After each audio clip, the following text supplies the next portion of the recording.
கர்த்தருடைய பரிசுத்த ஸ்தோத்திரம்.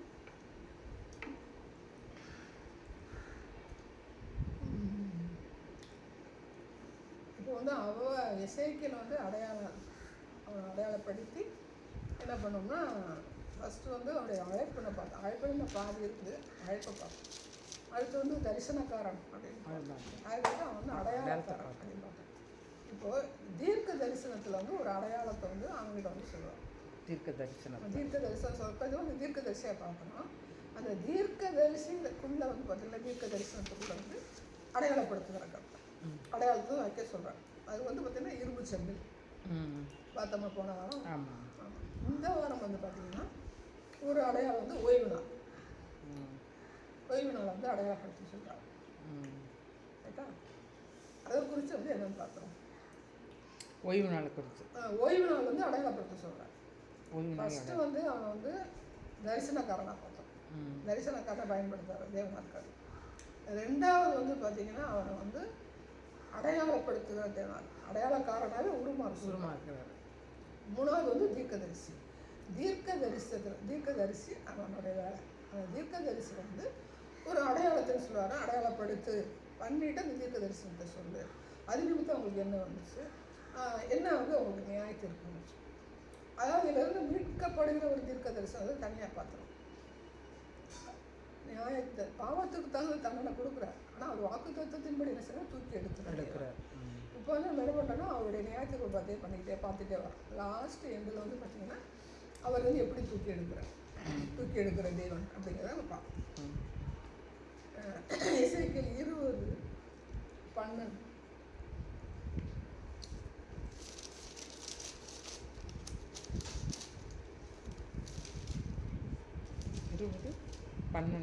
எசேக்கியேல் 20:12 நான் தங்களை பரிசுத்தம் பண்ணுகிற கர்த்தர் என்று அவர்கள் அறியும்படிக்கு எனக்கும் அவர்களுக்கும் அடையாளமாய் இருப்பதற்கான என் ஓய்வு நாட்களையும் அவர்களுக்கு கட்டளையிட்டேன். ஓய்வு நாள் என்னதான் அடையாளம். ஆமாம், தேவனுடைய பிள்ளைங்களுக்கு அடையாளம். இந்த இடத்துல வந்து பார்த்தீங்கன்னா இஸ்ரவேலை பிரித்து தான் வந்து அடையாளப்படுத்துகிற தேவனாக இருக்கிறாரு. அடையாளப்படுத்தி ஓய்வு நாளை ஆசரிப்பாயாக எங்கே வரும், யாத்திராகமத்தில் வரும். ஒரு கட்டளையாக கொடுக்குறார், கட்டளை. ஆதியாகமம் 2 வந்து பார்த்தீங்கன்னா 7ஆம் நாள் ஓய்ந்திருந்தார், அதை வந்து பரிசுத்தப்படுத்தினார் அப்படின்னு வரும். கட்டளை வந்து எப்போ வரும் பார்த்தீங்கன்னா யாத்திராகமம் 20:10 20:10 வாசி பார்ப்போம். ஓய்வு நாளை ஆசரிப்பாயாக.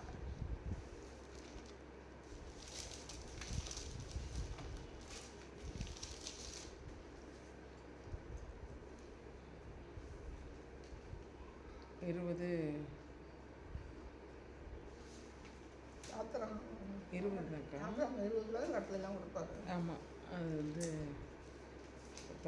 தகப்பனை தாய்மனமே உத்திரமை டீச்சி அதற்காக வேலைக்காரன் 7ஆம் நாள் உன் தேவனாய் கர்த்தருனா அதில் நீயானாலும் உன் குமாரனாலும் உன் குமாரத்தியானாலும் உன் வேலைக்காரியானாலும் உன் வாசலில் இருக்கிற யாவற்றையும் 6 நாளைக்குள்ளே வானத்தையும் உன் எல்லாவற்றையும் அமைந்திருந்தார். 7ஆம் நாளோ உன் தேவனாகிய கர்த்தருடைய ஓய்வு நாள். அதிலே நீ ஆகிலும் உன் குமாரனானாலும் உன் குமாரத்தியானாலும் உன் வேலைக்காரனானாலும் உன் வேலைக்காரியானாலும் உன் மிருக ஜீவனானாலும் உன் வாசல்களில் இருக்கிற அந்நியனானாலும் யாதொரு வேலையும் செய்ய வேண்டாம். கர்த்தர் 6 நாளைக்குள்ளே வானத்தையும் பூமியும் சமுத்திரத்தையும் அவைகளில் எல்லாவற்றையும் உண்டாக்கினார். 7ஆம் நாளிலே ஓய்ந்திருந்தார். ஆகையால் கர்த்தர் ஓய்வு நாளை ஆசீர்வதித்து அதை பரிசுத்தமாக்கினார்.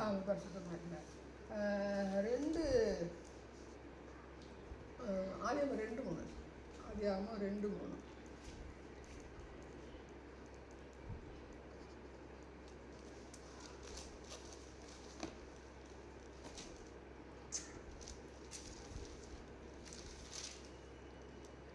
தேவன் தாம் சிருஷ்டித்து உண்டு பண்ணின தம்முடைய கிரியைகளை எல்லாம் முடித்த பின்பு அதிலே ஓய்ந்திருந்தபடியால் தேவன் 7ஆம் நாளை ஆசீர்வதித்து அதை பரிசுத்தமாக்கினார்.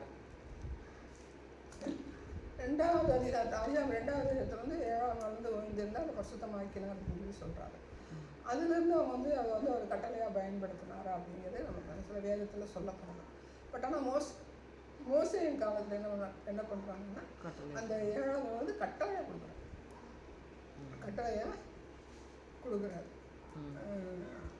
யாத்ரா 31:13 வருஷம். 31:13.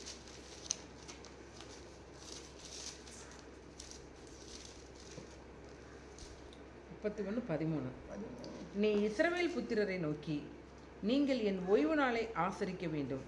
உங்களை பரிசுத்தப்படுத்துகிற கர்த்தர் நான் என்பதை நீங்கள் அறியும்படி இது உங்கள் தலைமுறை தோறும் எனக்கும் உங்களுக்கும் அடையாளமாயிருக்கும். கட்டளையை கொடுத்துட்டு திரும்ப யாத்திரை திரும்ப வந்து மென்ஷன் பண்ணுறார் அடையாளம் அப்படின்னு. எரேமியா 17:22.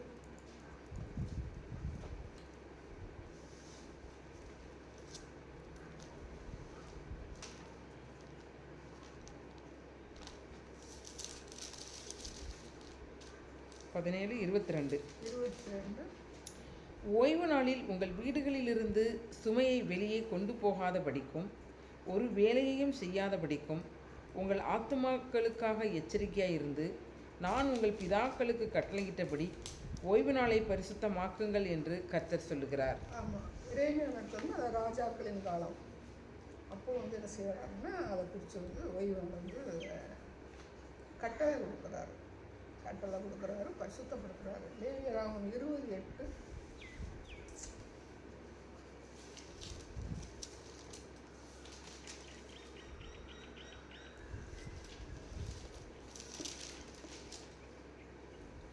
என் கட்டளைகளை கை கொண்டு நடவுங்கள், நான் உங்களை பரிசுத்தமாக்குகிற கர்த்தர்.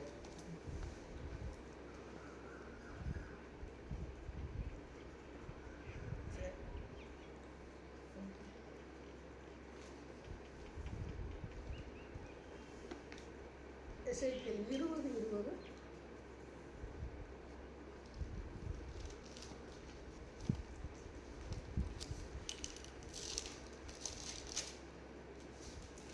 என் ஓய்வு நாளை பரிசுத்தமாக்குங்கள், நான் உங்கள் தேவனாகிய கர்த்தர் என்று நீங்கள் அறியும்படிக்கு அவைகள் எனக்கும் உங்களுக்கும் அடையாளமாய் இருக்கும் என்றேன். அப்போ மட்டும் சொல்றாரு, எசேக்கியேல் சொல்றாரு சொல்லுகிற தேவனாக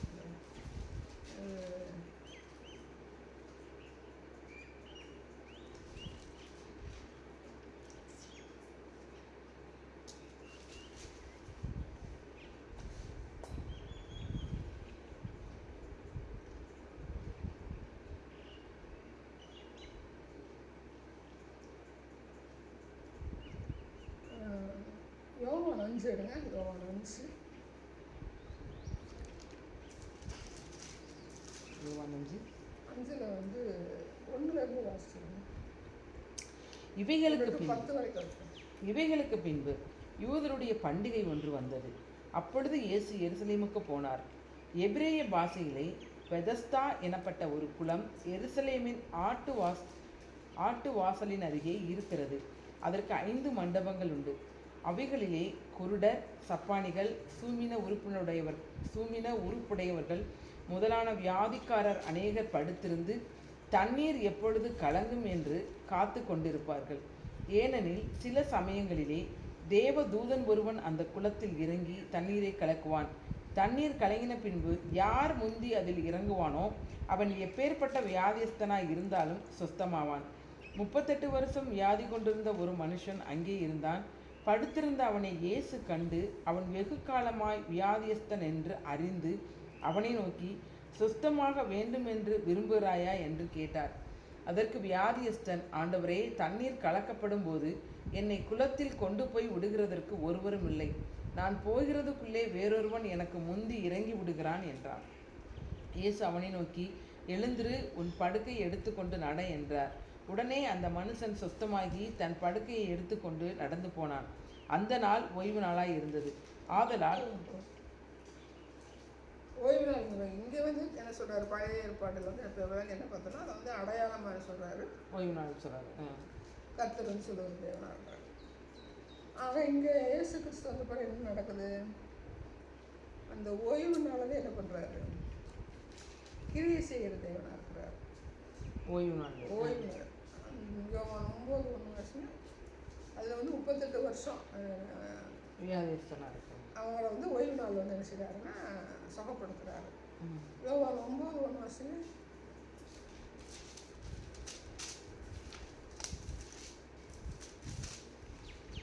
அவர் அப்புறம் போகையில் பிறவி குருடனாகிய ஒரு மனுஷனை கண்டார். அப்பொழுது அவருடைய சீசர்கள் அவரை நோக்கி, ரபி, இவன் குருடனாய் பிறந்தது யார் செய்த பாவம்? இவன் செய்த பாவமோ இவனை பெற்றவர்கள் செய்த பாவமோ என்று கேட்டார்கள். இயேசு பிரதியுத்தரமாக, அது இவன் செய்த பாவமும் அல்ல, இவனை பெற்றவர்கள் செய்த பாவமும் அல்ல. தேவனுடைய கிரியைகள் இவனிடத்தில் வெளிப்படும் பொருட்டு இப்படி பிறந்தான். ஒன்று மட்டும் ஒன்று மட்டும் சரி.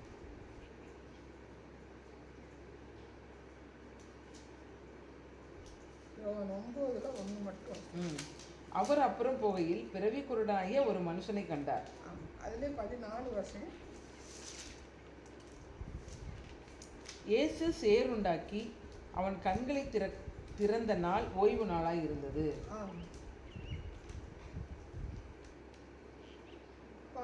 லூக்கா 13:10 வருஷம்.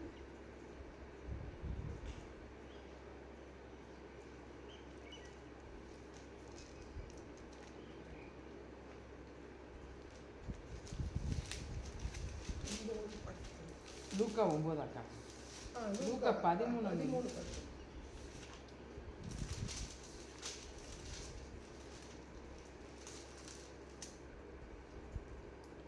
ஒரு ஓய்வு நாளில் அவர் ஜெப ஆலயத்தில் போதகம் பண்ணி கொண்டிருந்தார். அதே இது பார்த்தீங்கன்னா 14 வருஷம். 14. இயேசு ஓய்வு நாளிலே சுஸ்தமாக்கினபடியால் ஜெப ஆலய தலைவன் கோபமடைந்து ஜனங்களை நோக்கி, 11 வருஷம். அப்பொழுது 18 வருஷமாய் பலவீனப்படுத்தும் ஆவியை கொண்ட ஒரு ஸ்திரீ அங்கே இருந்தாள். அவள் இப்போ எங்கே ஓய்வு நாள் இருக்கிறாரு, சொஸ்தப்படுத்துகிற தேவனாக இருக்காரு. ஏன் அப்படி செய்கிறாரு?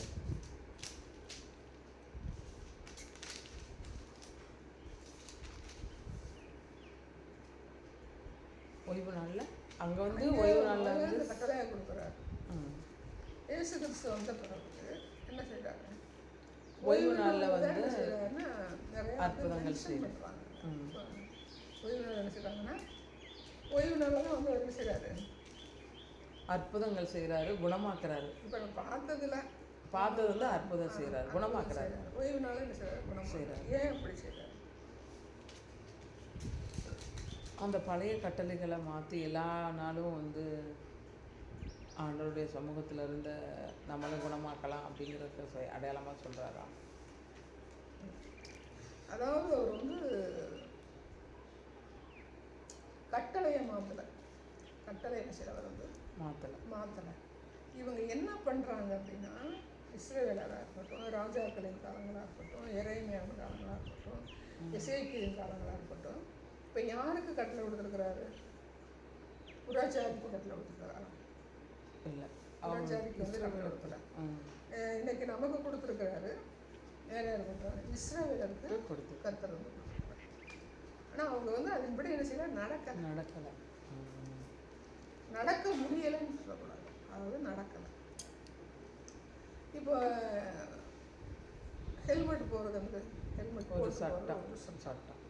இந்த சட்டம் வந்து எதுக்காக போட்டிருக்காங்கன்னா, நம்மளுடைய நன்மைக்காக, கீழே விழுந்தா நம்மளுடைய உயிருக்காக தான் போடுறாங்க. அப்போ கடைப்பிடிக்கலாங்க. அப்போ ஏன் ஃபைன் கட்டுறாங்க ஹெல்மெட் போடாமல் இருப்போம்? ஹெல்மெட் வந்து நம்ம அந்த சட்டத்தை மீறி நம்மளுடைய இஷ்டத்துக்கு அதை போட்டால் ரொம்பவே இருக்கும். அதில் நம்ம இதை என்ன செய்யறோம்? நம்மளுக்கு யோசிக்கிறோம். இந்த சட்டம் வந்து எனக்கு தேவையில்லை அப்படின்னு வந்து யோசிக்கிறோம். இதே வந்து இஸ்ரேல் என்ன பண்ணாங்கன்னா, இந்த காரியத்தை என்ன செய்யணும்னா, சட்டம் தேவையில்லை அப்படிங்கிறதோட அவங்க சட்டத்தை என்ன செய்கிறாங்கன்னா வளைக்கிறாங்க. சட்டத்தை வளைக்கிறாங்க. இப்போ ஓய்வு நாள் அப்படி போய் இன்னும் வந்து என்ன செய்கிறாங்கன்னா, இஸ்ரேல் வந்து கடைப்பிடிச்சா அந்த ஒரு குறிப்பிட்ட தூரம் தான். அதாவது சர்ச்சு, தேவாலயம் கிட்ட, தேவாலயத்துக்கு பக்கத்தில் தான் இருக்கணும். பக்கத்தில் இருக்கும்போது ஒரு 1/4 கிலோமீட்டரோ 1 கிலோமீட்டர் எனக்கு சரியாக தெரியல, அந்த அளவு தான் வந்து அது சர்ச்சுக்கு போகிற தூரம் தான் அவங்க அன்றைக்கி நடக்கணும். அவ்வளோ தூரம் நடக்கணும். அப்போ சர்ச்சுக்கு பக்கத்தில் அவங்க வந்து வீடு இருக்கணும். அதுக்கு வேணுமா இருக்க முடியாது. அடுத்து வந்து ஓய்வு நாள் வந்து எதுக்கு சொல்கிறாரு அப்படின்னா, பரிசுத்தத்தை கடைப்பிடிக்க தான் சொல்கிறாங்க. சட்டத்திட்டம் கொடுக்குறாரு. ம். இவ்வளோ தூரம் தான் நடக்கணும் அப்படிங்கும்போது அவங்க என்ன செய்வாங்கன்னா ம். தேவாலயத்துக்கு பக்கத்தில் வந்து குடியிருப்பாங்க. ம். ஆண்டவர் எப்போ பிரியப்படுத்துகிற தேவன் எப்போ வந்து அவங்கள வந்து வழிநடத்து பிரித்து வழிநடத்துகிறார். எகிப்துல இருந்து ம். பிரித்து வழிநடத்தும் போது சார் அந்த பாளையத்தின் நடுவில் இருக்கிறாரு. அவர் தங்குகிற தேவனாக இருக்கிறார். சுற்றி சொல்ல கூடாரம் போட கூடாரம் போட சொல்றாரு. இவங்க எப்போ வந்து இந்த பொண்ணு கண்ணுக்குட்டி எல்லாம் பண்ணுறாங்க இல்லையா, ஆமா. அப்போதான் என்ன செய்யறது, அது பாளையத்தை விட்டு புறம்பே போடு அப்படின்னு சொல்லி சொல்லுவார். தூக்கி எனக்கு புறம்பே போடுன்னு கூட சொல்ல மாட்டாரு. இவன் மோசையை தூக்கி என்ன பண்ணுவான்னா பாளையத்துக்கு புறம்பே போட்டாங்கன்னு அவன் சொன்னான். அப்படி போடும்போது இப்போ அந்த காலங்களில் வந்து நடைமுறையில் என்ன செய்கிறாரு, இடைபெடுகிற தேவனாக இருக்கிறாரு, வழிநடத்துகிற தேவனாக இருக்கிறாரு. அப்போ புறம்பே போடும்போது வந்து அந்த பாவத்து பத்தியில் நான் என்ன செய்ய இருக்க முடியாதுன்னு மோசை வந்து அந்த பாலத்தை தூக்கி சாரி ஆசரிப்பு கூடார தூக்கி அந்த இதுக்கு புறம்பே வந்து போடுறோம். அதுக்கப்புறம் பார்த்தீங்கன்னா இந்த ஆசரிப்பு சிஸ்தா கூடாரமெல்லாம் என்ன செய்யணும், ராஜாக்களின் காலத்தில் வந்து பார்த்தீங்கன்னா ஏலியன் காலத்துலலாம் பிடிச்சிட்டு போயிடுவாங்க. அப்புறம் அவங்க சீலோவில் போடுவாங்க. அப்புறம் இவன் என்ன பண்ணுவாங்க, தாவி வந்து என்ன செய்வாங்கன்னா ஒரு கேது ஒரு துணி மாதிரி மறைச்சி அந்த இடத்துல வச்சுருப்பேன், கட்டி வச்சுருப்பேன். அப்போ வந்து சாலமோன் காலத்தில் என்ன செஞ்சுருப்பாங்கன்னா தேவாலயம் கட்டி அந்த உடன்படிக்கை பெட்டி மட்டும் ஆசரிப்பு கூடாரம் வந்து ஒரு இல்லாமல் போயிடும். எப்படி பலகையில் செய்யறதா மாதிரி போயிடும். சாலமோன் வந்து பொன்னால ஆலயத்தை கட்டி அதுக்கு மத்தியில் வந்து அந்த உடன்படிக்கை பெட்டி கொண்டு வந்து வைக்கிறேன். சாலமோன் காலத்துக்கு பிறகு இந்த உடன்படிக்கை பெட்டி என்ன செய்ச்சு எங்கே போச்சு தெரியல.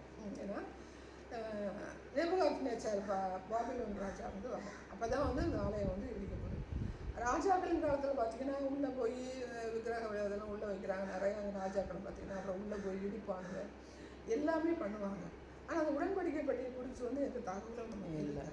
ஆனால் டோட்டலாக வந்து நேபுகாத்நேச்சார் வந்து இந்த பண்ணும்போது இவன் வந்து உடன்படிக்கை பெட்டியை என்ன செஞ்சுட்டான், கைப்பற்றிட்டானா. ஏன்னா வேத வசனம் என்ன சொல்லுதுன்னா உடன்படிக்கை பெட்டி பிடிபட்டது, ஏலியன் காலம் வந்து பிடிபட்டதுன்னு தானே நமக்கு வசனம் இருக்குது. அப்போ இவன் வந்து அதை தூக்கிட்டு போயிட்டானா. இல்லை அங்கே இருக்க எப்படியும் வந்து முற்றுகை இடுறாங்க, சிறையாக்கிய காலம் வந்து முற்றுகை இடுறாங்க. அப்போ நமக்கு வந்து உடன்படிக்கை பெட்டிக்கை வந்து நம்ம பாதுகாத்து வச்சுருவோம் அப்படின்னு சொல்லிட்டு என்ன சொல்கிறாங்கன்னா வேத ஒன்று சொல்கிறாங்கன்னா எதுக்கு அடியில் வந்து ஒழிச்சு வச்சாங்க. ஏன்னா இப்போ எரேமியா அதெல்லாம் வந்து ஒரு ஆண்டவர் சொல்கிறாரு, ஒரு மண்பாண்டத்துக்குள்ளே என்ன செய்யுங்க போட்டு வை ஒன்று எழுதுறது அப்படின்னு. கும்பரான் கோயிலில் பார்த்தீங்கன்னா நிறைய மண்பாண்டத்துக்குள்ளே போட்டு புதைச்சி வச்சுருக்காங்க.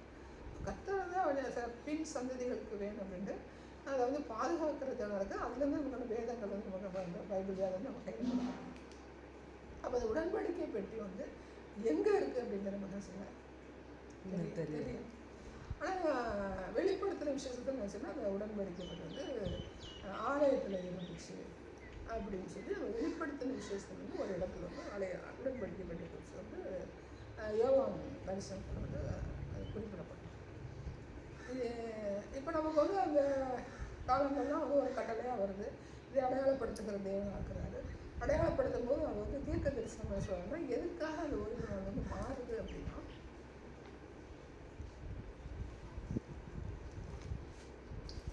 எசேக்கியேல் 20:13 வருஷங்க.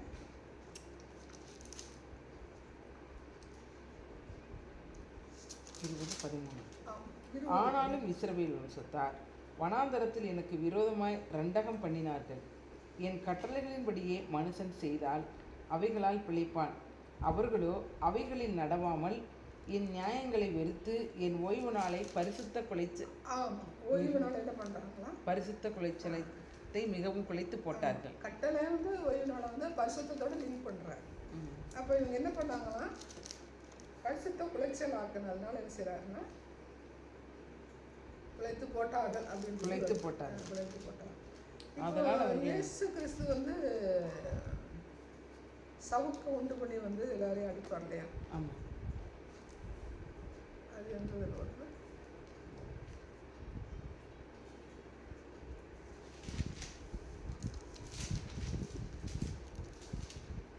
யோவான்ல கணக்கு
சவுக்கி உண்டு பண்ணி நினைச்சுவாருன்னா அந்த என் வீடு ஜெப வீடு, என்னுடைய வீடு வந்து ஜெப வீடு அப்படின்னு சொல்லிட்டு என்ன பண்ணுவாருன்னா சவுக்கை எடுத்து வந்து உண்டு பண்ணி வந்து அவங்களுக்கு பனிஷ்மெண்ட் கொடுக்குறாரு.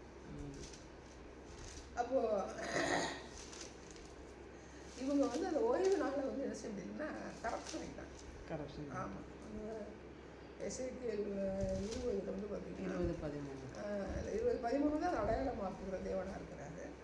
அதுக்கு விரோதமான தீர்க்க தரிசனம் நீங்கள் பார்த்தீங்கன்னா 1:49 வந்து நிறைய விஷயங்கள் வந்து என்ன செய்வாருன்னா எசேக்கியேல் 20 1:49 வரைக்கும் வந்து பார்த்தீங்கன்னா ஆசிரியர் தான்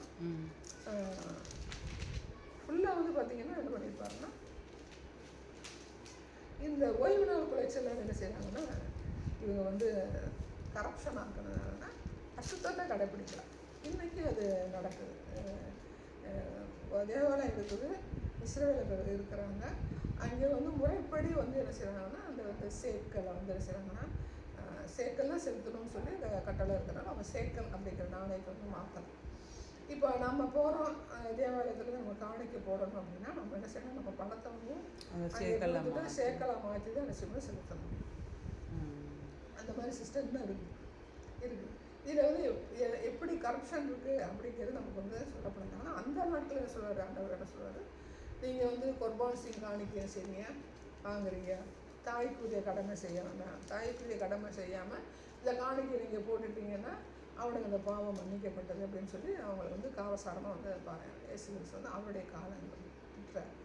அப்போ ஆண்டவர் கொடுத்த வந்து ஓய்வு நாள் வந்து 7வது நாள் அப்படிங்கும்போது 6 நாள் வந்து பார்த்திங்கன்னா அவர் என்ன செய்கிறாருன்னா படைக்கிறாரு, எல்லா படைப்புகளும் படைக்கிறாரு.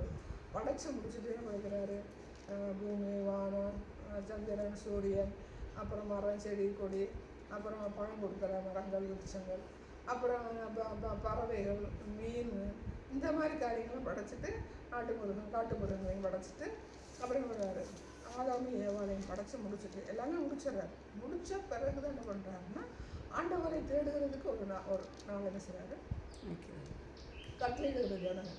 அதை என்ன பண்ணணும் அப்படின்னு பார்த்தீங்கன்னா பரிசுத்த மனுஷனும் அதை வந்து நம்ம வந்து கடைப்பிடிக்கணும் அப்படின்னு சொல்லி ஒரு சட்டத்தை ஃபஸ்ட்டு சொல்கிறாரு.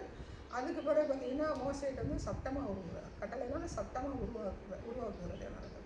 அந்த சட்டத்தை வந்து பார்த்திங்கன்னா இயேசு கிறிஸ்துவின் காலங்கள் வரைக்கும் பார்த்திங்கன்னா அவங்க கடைப்பிடிக்க முடியல, கரப்ஷன் வைக்கிறாங்க 7வது நாள். இன்றைக்கி நாம் எப்படி கரப்ஷன் ஆக்குறோம் அப்படிங்கும்போது இதை வந்து என்ன பண்ணுறாங்கன்னா இயேசு கிறிஸ்து கர்த்தருடைய நாள் அப்படின்னு வந்து கர்த்தர் உயிர்த்தெழுந்த நாள் எடுக்கிற ஞாயிற்றுக்கிழமையை மாற்றுவாங்க. அப்போஸ்தலர் நடவடிக்கைகள் கர்த்தருடைய நாளில் ஆவிக்குள்ளான ஆண்டவர் வந்து எப்போ வந்து ஒரு வெள்ளிக்கிழமை வந்து சிலுவையில் அரைக்கப்பட்டு ஞாயிற்றுக்கிழமை உயிர்த்தெழுந்த தேவனாக இருக்கிறார். அப்போது யோவான் என்ன சொல்கிறாங்கன்னா நான் 19 கர்த்தருடைய நாளில் ஆவிக்குள்ளானே அப்படின்னு சொல்லி வரும்போது அவங்க என்ன செய்யறாங்க, அதை வந்து கர்த்தருடைய நாள் என்ன செய்யறாங்க அதை வந்து மாற்றுறாங்க. ஆனால் உயிர்த்தெழுந்த நாள் என்ன செய்கிறாங்கன்னா அப்போ வந்து நம்ம கூடி ஜெபிப்போம். அப்போ அந்த யூதர்கள் வந்து அந்த சீஷன் நிறைய பேர் இருந்தாங்க. அவங்க வந்து ஓய்வு நாளை கடைப்பிடிச்சாங்களா அப்படின்னா சாயத்தின் மேலே கடைப்பிடிக்கல. ஏன்னா அவங்க சீசன் வந்து பயிர் வழியாக வரும்போது பார்த்தீங்கன்னா சாப்பிடும்போது அந்த பரிசேயர் வந்து கேட்பாங்க ஓய்வு நாளை கசக்கி சாப்பிட்றாங்க அப்படின்னு சொல்லும்போது அவர் என்ன தாவீது வந்து அவசரம் தேவனுடைய அப்பத்தை வந்து கோயிலில் இந்த அப்பத்தை ஆலயத்தில் இருந்த அப்பத்தை எடுத்து சாப்பிடுறது நீ வாங்கி வாசிக்கிறையா அப்படிங்கும்போது அவர் என்ன சொல்ல வர்றாருன்னா ஓய்வு நாள் என்ன செய்ய முடியாது, பரிசுத்தமாக கடைப்பிடிக்க உன்னால் முடியாது சார். ஓய்வு நாளை கட்டளையாக நீ என்ன செய்ய முடியாது, கடைப்பிடிக்க முடியாது. ஆனால் நீ பரிசுத்தமாக செய்யலாம், நீ கடைப்பிடிக்கலாம். இப்போ கடலையாக கொடுக்குறாரு, அவங்களால பண்ண முடியும், இன்னமும் வந்து பண்ண முடியும். அப்போ என்ன சொல்ல வர்றாருன்னா என்ன செய்ய முடியாது, அந்த கட்டளைக்கு என்ன சொல்கிறதுனால கீழ்ப்படிய முடியாது. ஏன்னா நீ சர்ச்சுக்கு பக்கத்தில் தேவாலயத்துக்கு பக்கத்தில் நீங்கள் வரணும், ஒரு குறிப்பிட்ட தூரம் தான் நடக்கணும். முதல்ல என்ன சொல்லுவார், அந்த மண்ணா வரும்போது என்ன சொல்லுவார், நீங்கள் முன்ன கூடி சேர்த்து சமைச்சு வச்சுக்கோங்க, அடுத்த நாள் தேவையானவங்கள் கெட்டு போகாது, மண்ணா வந்தாலும் கெட்டு போகாது. அப்போ நீங்கள் சனிக்கிழமை என்ன பண்ணுங்கள், நீங்கள் ஆண்டவரை வந்து தேடுங்க அப்படின்னு சொல்லி தான் கொடுக்குறாரு. அப்படி கொடுக்கும்போது அந்த ஜனம் என்ன பண்ணுறாங்கன்னா கூடுதலாக சேர்த்து வச்சு என்ன செய்யுது, கெட்டு போய் இந்த மாதிரி காரியங்கள்லாம் வந்து மோசேயின் காலத்தில் வந்து நடக்கும். இன்றைக்கி நமக்கு வந்து இது என்னன்னா இது கட்டளையா இது பரிசுத்தமா அப்படின்னு பார்க்கும்போது கர்த்தர் என்ன செய்கிறார், ஞாயிற்றுக்கிழமை என்ன செஞ்சிருக்காருன்னா உயிர்த்தெழுந்த ஆண்டவராக இருக்கிறார். அப்போ அவர் தொழுது கொள்வதற்கு என்ன பண்ணியிருக்காருன்னா கர்த்தர் வந்து ஞாயிற்றுக்கிழமை உருவாக்கி வச்சுருக்காரு. அப்போ நமக்கு இன்னைக்கு வந்து பார்த்தீங்கன்னா உலகத்தில் வந்து ஞாயிற்றுக்கிழமை என்ன செய்யணும்னா ஆண்டவர் வந்து ஒரு விடுமுறை நாளாக வந்து கட்டளை, கவர்மெண்ட்டும் கட்டளையிட்டு இருக்கு அப்படிங்கிறது கிடையாது. தேவன் நினைச்சிருக்காரு இந்த ஞாயிற்றுக்கிழமை தேவனை தொழுது கொள்வதற்கு ஒரு ஞாயிற்றுக்கிழமை வந்து வச்சிருக்கிறார். அப்படி பார்த்தீங்கன்னா அது பிறகு இப்போ சவுதியிலலாம் பார்த்தீங்கன்னா முஸ்லீம் நாடுகள் வந்து வெள்ளிக்கிழமை வந்து அவங்க வந்து தொழுது கொள்வது. இது வந்து தேவனை எதிர்த்தெறிக்கக்கூடிய ஒரு மதம். முஸ்லீம்ஸும் புறஜாதியோ விக்கிரகங்கள் வழிபடுறாங்க. அவங்க வந்து எல்லா நாளும் வச்சுக்கிறாங்க. வெள்ளிக்கிழமை வந்து மும்முரமாக இருப்பாங்க. ஞாயிற்றுக்கிழமை என்ன பண்ணுவாங்கன்னா மேக்ஸிமம் வந்து பார்த்தீங்கன்னா அவங்க கல்யாணம் பண்ணுவாங்க, டூர் போவாங்க, இந்த மாதிரி காரியங்கள் செய்வாங்க. புறஜாதி அவங்க கட்டளையை கடைப்பிடிக்கலாம். பரிசுத்தத்துக்குள்ளே அவங்க இல்லை. அவங்க வந்து டோட்டலாக வந்து அசுத்தத்துக்குள்ள பாவத்துக்குள்ளே வந்து இருந்தாங்க. நம்ம வந்து பார்க்கும்போது அவர் உயிர்த்தெழுத நாள் என்ன செய்யணும்னா அவங்க கூடி வந்து ஜெபிக்கணும். கூடி ஜெபிக்கும்போது மாலையத்தை என்ன செய்யணும், அந்த ஞாயிற்றுக்கிழமை செய்யணும் ஆலயத்துக்கு நம்ம வந்து கடந்து போகணும். அப்போ கடந்து போகும்போது பார்த்திங்கன்னா அவர் நம்மளை கட்டளை கொடுக்கல, பரிசுத்தமாக வாழுகிறதுக்கு ஒரு காரியத்தை வந்து கட்டளையிட்டார். நம்ம சர்ச்சைக்கு போய் வேத வசனங்களை கேட்டால் என்ன பண்ணணும்னா நம்ம பரிசுத்தமாக மாறணும். இப்போ நமக்கு வந்து ஏஜி சபை மற்ற சபைகள் என்னன்னு தெரியல, இந்த ஏஜி ஸ்தாபனத்தில் வந்து பார்த்திங்கன்னா ஞாயிற்றுக்கிழமை என்ன செய்ய மாட்டாங்கன்னா மற்ற காரியங்கள் செய்ய மாட்டாங்க. ஆராதனைக்கு முக்கியத்துவம் கொடுப்பாங்க. வாசஸ் இறந்து போனாலுமே அவங்க அடுத்த நாள் என்ன செய்ய பெட்டி வசதிகளும் அடுத்த நாள் நடக்க ஆராதனை நடத்துவாங்க. சம்மந்தப்பட்ட ஏஜி சபையில் இருக்கிற பாஸ்ட் செத்தாலுமே அந்த ஆராதனை முடிச்சது என்ன செய்யணும் அடுத்த நாள் என்ன செய்யணும் அந்த ஆராதனை நடத்துகிறாங்க ஏஜி ஸ்தாபனத்தில். மற்ற சாதனை எனக்கு தெரியல. அப்போ கர்த்தர் வந்து ஒரு என்ன செய்யணும் அதை கடைப்பிடிக்கிறது கர்த்தர் பண்ணுறாங்க. ஆனால் புதிய ஏற்பாடு விசுவாசம் பார்த்தீங்கன்னா 7 நாள் நம்ம செய்யலாம், தேவனை தேடலாம். என்ன சொல்கிறாரு, கட்டளை என்ன செஞ்சுட்டாருன்னா மாற்றி வந்து பரிசுத்தத்துக்கு நேரம் தேவனை தொழுது கொள்வதற்கு நேரம் செய்யணும். ஜனங்கள் வந்து வந்துடட்டும் அப்படிங்கிறதுக்காக நீங்கள் 7 நாள் செஞ்சு ஆராதிக்கலாம். அப்போ நம்ம என்ன பண்ணணும், 7 நாள் நம்முடைய குடும்ப ஜபத்தில் என்ன செய்யணும், தேவனை ஆராதிக்க கற்றுக்கணும். குடும்ப ஜபம் வந்து என்ன செய்யணும், 3 மணி நேரம் ஒதுக்கணும். ஒதுக்கணும். எல்லாத்துக்குமே கணக்கு கேட்குறது. இப்போ நான் இருக்கிறேன், எனக்கு இதெல்லாம் இருக்குது, என்னால் பண்ண முடியலை அப்படின்னா அதை என்ன செய்ய மாட்டாங்க. நான் பாவம் செஞ்சுட்டே மன்னிச்சுக்கப்பா எதுவும் மன்னிக்கிறது இந்த காரியங்கள் என்ன செய்ய மாட்டாங்கன்னா கணக்கு கொடுத்தாங்க. அது நேரமாக இருந்தாலும் சரி, நம்முடைய ஆயுசு நாட்களாக இருந்தாலும் சரி, அவருடைய பணமாக இருந்தாலும் சரி, எல்லாமே அவருக்கு இந்த ஜெப நேரங்கள், அவருடைய மினிஸ்ட்ரி, அதாவது நான் சொல்கிறேன் பயன்படுத்துகிற பாத்திரம் அப்படிங்கும்போது அந்த பயன்படுத்துகிற பாத்திரத்தின் மத்தியில் நான் தேவனை தேடுகிற நேரம் ஒதுக்கப்பட்டால் தான் நம்ம அந்த மினிஸ்ட்ரியை நான் பண்ணணும். புரியுதா? இப்போ எனக்கு ஃபுல்லாக வந்து எனக்கு கர்த்தர் வந்து மினிஸ்ட்ரி கொடுத்துருக்குறேன். என்னால் என்ன செய்ய முடியாது, இந்த காரியங்கள் என்ன செய்ய முடியாது, பண்ண முடியாது. நான் மினிஸ்ட்ரி தான் பண்ணுவேன் அப்படின்னா வேதத்தில் என்ன செய்ய முடியாது சொல்ல. இதையும் செய்யணும், அதையும் செய்யணும். உலகத்தில் நம்ம வந்து தவறு பண்ணினாலும் கர்த்தர் கணக்கு கொடுப்போம். நம்மளுடைய டெய்லி சொல்கிறாங்க அவங்களுக்கு தான் அவங்களுக்கு பனிஷ்மெண்ட்டு, அவங்க பரிசுத்த குலைச்சல் ஆக்கி போட்டாங்கன்னா இன்றைக்கி நாமளும் சண்டே என்னைக்கு என்ன பண்ணுறோம், சர்ச்சுக்கு போகாமல் வேறு காரியங்களுக்கு போயிட்டு மற்ற காரியங்களை தேடும்போது பரிசுத்த குலைச்சல் ஆகும். பார்க்குறது தேவை பிள்ளைங்களாம் நம்ம பண்ணுறோம். அதே மாதிரி டெய்லி வந்து தேவன் நம்ம தனி ஜெபம் வேணும், குடும்ப ஜெபம் வேணும். அப்போ நமக்கு நேரம் பத்தாது. அப்போ இதெல்லாம் நான் செய்யலை, நான் வேலைக்கு போகிறேன், நான் இதுக்கு பிறகுதான் நான் வாரேன், இதனால் என்னால் செய்ய முடியல சொல்லுவேன். நானுமே கணக்கு தான் கொடுப்பேன். இதுக்கு வந்து கிருபை கிடையாது. நான் நினைக்கிறேன் இதை வந்து கிருபையாக முடிஞ்சிருவார் அப்படிங்கும்போது நாட்களை குறித்து அவருக்கு என்ன செய்யணும், நாட்களையும் நேரங்களையும் குறித்து என்ன செய்யணும், கணக்கு கொடுக்கணும். அப்போ இதெல்லாம் என்னால் பண்ண முடியாதனா பண்ண முடியும். எப்படி முடியும் அப்படின்னு கேட்டால் தேவனுடைய கரத்தில் என்னால் முடியாதுன்றவர் என்ன செய்யுங்க, உங்கள் கரத்தில் கொடுக்கணும். 3 மணி நேரம் என்னால் பண்ண முடியாது, அவருடைய கரத்தில் கொடுக்கும்போது அந்த 3 மணி நேரத்தை ஒதுக்கக்கூடிய பாதையை நமக்கு உண்டாக்கி தருவார். நாம் என்ன செஞ்சுருவோம், மணி 12 நம்மளை பண்டாங்க செஞ்சுருவான், படுத்துருவோம். அப்போ 3 மணி நேரம் கொடுக்க முடியாது, நம்ம செய்யலாம் ஒரு அரை மணி நேரம் கொடுக்கலாங்க, ஒரு 10 நிமிஷம் கொடுக்கலாங்க, அது நம்ம செய்ய மாட்டேங்கிறோம். அப்போ அந்த 3 மணி நேரம் கொடுக்க முடியாத ஒரு 10 நிமிஷம் கொடுக்குறேன், ஒரு அரை மணி நேரம் கொடுக்கும்போது அந்த காரியங்கள் வந்து நீட்டிக்கப்படுகிறது. அதாவது நான் 10 நிமிஷம் என்னால் கொடுக்க முடியும்னு போனால் என்ன செய்யறது, 10 நிமிஷம் முடிஞ்சுவேன். நாம் அது எல்லா வேலை நிமித்தம் வந்து தேவனுடைய கரத்தில் சரண்டர் ஆகும்போது ஒரு பாதை என்ன செய்கிறாரு உண்டு பண்ணுகிற தேவன். நம்ம கல்யாண காரியங்களை நம்ம சாட்சி சொல்லிடுவோம், மற்ற வேறு பண தேவையை நம்ம சாட்சி சொல்லிடுவோம், கடவுளில் இருந்து மீறும்போது நம்ம சாட்சி சொல்லுவோம். இதை நம்ம என்ன செய்ய மாட்டோம், செய்யணும். இதை செய்யணும். ஜெபம் பண்ணலை, பைபிள் படிக்கலை அப்படிங்கும்போது நான் என்ன செஞ்சேன்னா பரிசுத்தம் ஆக முடியும். ஆமாம், இதெல்லாம் பரிசுத்த குலைச்சல். ஒரு இடத்துல நான் போகலை அப்படின்னு இதெல்லாம் என்ன செய்யுது பரிசுத்த குலைச்சல். நமக்கு நாம என்ன செய்யணும், வச்சுக்கிற ஆப்பு சொன்ன கேட்டால் நமக்கு நாம வச்சுக்கிற ஆப்பு. இதுக்கெல்லாம் ஆண்டவர் கணக்கு கேட்பாருன்னா கேட்பார். ஏன்னா அவர் கொடுத்த நேரம் தானே, அவர் கொடுத்த ஜீவன், அவர் கொடுத்த நாள். அப்படி கொடுக்கும்போதுமே நான் இல்லை அவங்களுக்காக நான் மினிஸ்ட்ரிக்காக நான் பண்ணினேன், இந்த நாளை வந்து மினிஸ்ட்ரிக்காக யூஸ் பண்ணேன், அந்த தேவனுடைய சமூகத்தினால இருக்க முடியலை அப்படின்னு சொல்லும்போது அவர் என்ன செய்ய மாட்டேன், அக்செப்ட் பண்ண மாட்டேன். இது எப்படி தான் நம்ம வந்து அதை நடைமுறைப்படுத்துகிறது அப்படின்னு பார்த்தா, இன்றைக்கி நான் வந்து என்ன செஞ்சுட்டேன், சண்டே வந்து ஃபுல்லாக நம்ம வந்து சொல்லிட்டோம் போயிட்டோம். இப்போ மற்ற நாட்கள் இருக்குது. இப்போ நம்ம வெள்ளி சனி வந்து என்ன செய்கிறோம், வெள்ளி சனி ஞாயிறு, எனக்கு பார்த்தா வியாழன் வெள்ளி சனி ஞாயிறு போயிட்டோம். எனக்கு கேட்பு இருக்குன்னா திங்கள் செவ்வாய் புதன் 3 நாள் இருக்குது. இந்த 3 நாளையும் தேவனுடைய கரத்தில் நான் ப்ரேயர் பண்ணுறதுக்கு நான் கொடுத்துட்டேன்னா அதை டேலியவுட் பண்ணிடுவார்.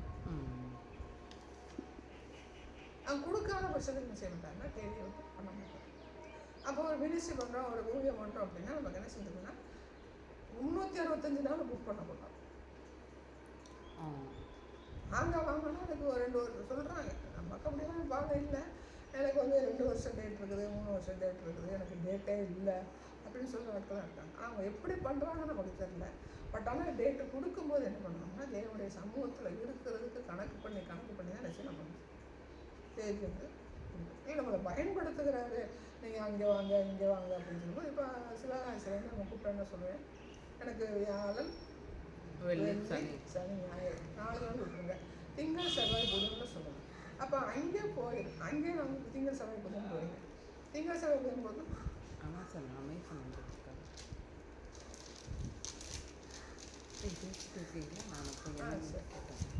திங்கள் செவ்வாய் புதன் போகும்போது அங்கே என்ன நடக்குதுன்னு பார்த்தீங்கன்னா, நமக்கு வந்து நான் வந்து ஒரு நாள் வந்து திங்கள் செவ்வாய் புதன் வந்து அங்கே போகும்போது அங்கே வந்து குறிப்பிட்ட மினிஸ்ட்ரி பண்ணிவிட்டு மீதி நாட்கள் என்ன செய்யணும் பண்ணோம்னா கர்த்தருக்காக என்ன பண்ணணும் அப்படின்னா அந்த நாளை வந்து நம்ம ஒதுக்கி கொடுப்போம். திங்கள் செவ்வாய் புதன் 3 நாளுமே நான் என்ன செய்ய மாட்டேன், அது ஒதுக்கி கொடுக்க மாட்டேன். ஏதாவது ஒரு நாள் போயிட்டு அந்த திங்கள் செவ்வாய் புதனில் வந்து நான் புதன் போயிட்டேனா இல்லை திங்கள் போயிட்டேனா அந்த 2 நாள் ஆண்டவருக்காக நான் ஒதுக்கி. இப்போ வாரத்தில் வந்து எனக்கு வந்து 8 நாள் இருந்தது, ஆனால் ஆண்டவருக்கு நான் 2 நாள் தான் கொடுக்குறேன் அப்படிங்கும்போது ஒரு நாமளாக கணக்கு பண்ணிக்குவேன். ஒரு நாளைக்கு ஒரு 3 மணி நேரம்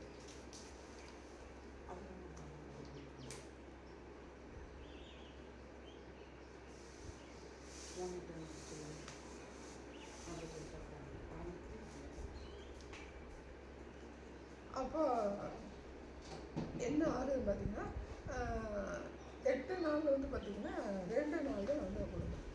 2 நாளுமே நான் வந்து எத்தனை மணி நேரம் கொடுக்குறேன்றது வந்து என்னுடைய டோட்டலாக வந்து எனக்கு வந்து அந்த 2 நாள் ஃபுல்லாக வந்து நான் வந்து ஆண்டவருடைய சமூகத்தில் இருக்கும்போது பார்த்தீங்கன்னா 12 24 ஒரு நாளைக்கு வந்து 24 மணி நேரம், ஒரு 10 மணி நேரம் 10 20 வச்சுக்கோங்களேன். அப்போ எவ்வளோ 24 ஒரு 4 மணி நேரம் தான் எனக்கு வந்து பெண்டிங் வருது. சரி, எனக்கு வந்து 2 நாள் இருக்குது, நான் வந்து டெய்லி வேலைக்கு போகிறேன், இல்லை நான் வந்து என்னுடைய வீட்டு வேலை எல்லாமே வீட்டு வேலை செய்கிறவங்களுக்கு கூட வந்து அவங்கள அக்செப்ட் பண்ணக்கூடாது. வீட்டில் இருக்கிறவங்களுக்கு வந்து பார்த்திங்கன்னா நேரம் வந்து என்ன செய்யலாம் ஒதுக்கிடலாம், அக்செப்ட் வந்து பண்ணக்கூடாது. வேலைக்கு போகிறவங்களுக்கு வந்து பார்த்திங்கன்னா